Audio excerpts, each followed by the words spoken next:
Magandang araw, klase. Ngayong araw, ang tatalakayin natin ay tungkol muli sa Ecological Systems Theory. Magbasa, makinig, matuto at magsaya. Ako si Binibining Menya. Handa na ba kayo? Tara na, umpisa na nating isa-isahin at pinapirasuhin ang mga detalyeng nakapaloob dito.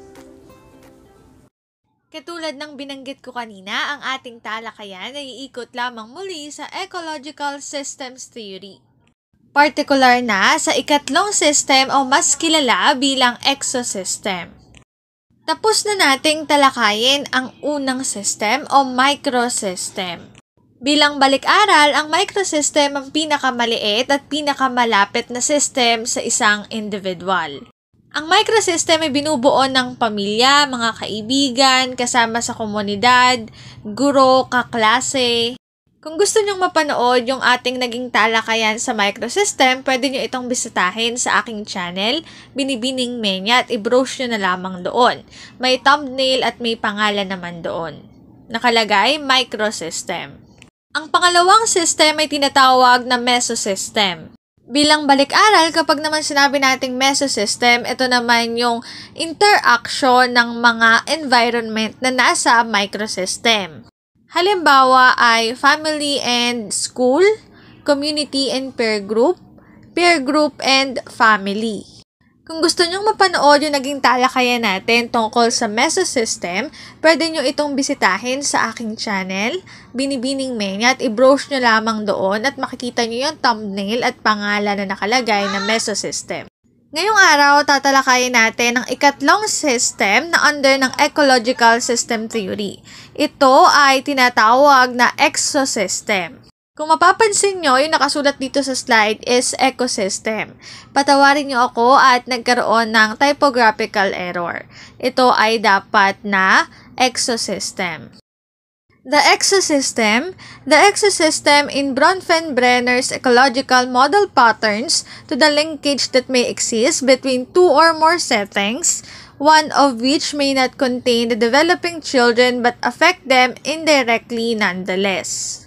Yung exosystem, hindi niya direktang naaapektuhan yung bata. Naaapektuhan niya to pero indirectly way.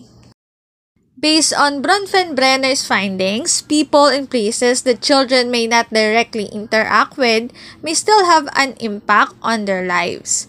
Such places and people may include the parents' workplaces, extended family members, and the neighborhood the children live in.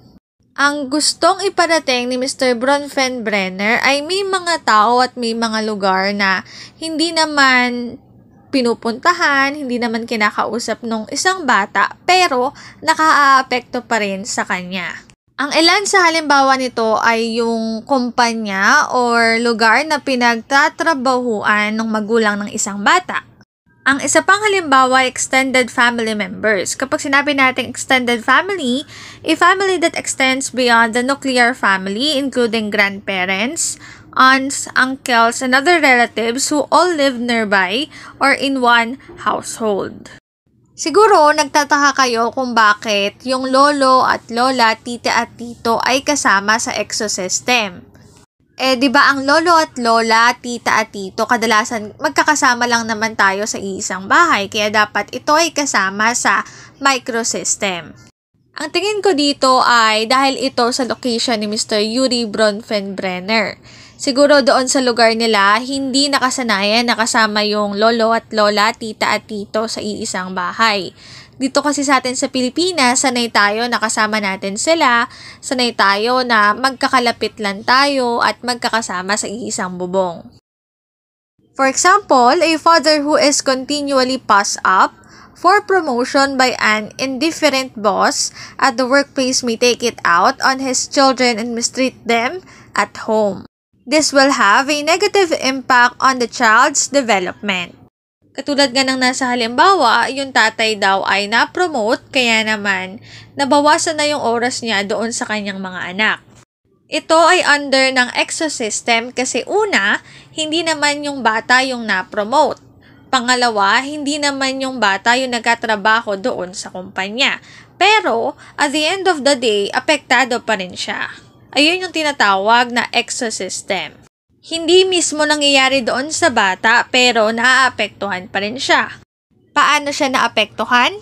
Simple lang. Dahil nga nawawalan na ng oras yung tatay niya sa kanya, syempre nag-iiba na rin yung behavior niya, yung personality niya. Kung dati lagi siyang active kasi masaya siya na nandyan yung tatay niya, kasama niya lagi. Pero nung na-promote yung tatay niya, nalungkot na rin siya kasi wala na siyang kalaro, wala na kasabay kumain. Yung lungkot na nadarama niya, pwede niyang dalhin yun hanggang sa paglabas niya, hanggang sa school niya. Maaring hindi na rin siya makipag-socialize kasi baka maisip niya na iiwan din naman siya, magiging mag-isa rin siya, kaya ang pipiliin na lang niya is mag-isolate. Ang link na ito ang aking source sa mga written information na makikita nyo sa bawat slides. Kung interesado pa kayo tungkol dito sa topic, pwede nyong bisitahin yung link na ito. Ecological Systems Theory. Dito na nagtatapos ang ating talakayan. Sana ay marami kayong natutuhan. Paalam!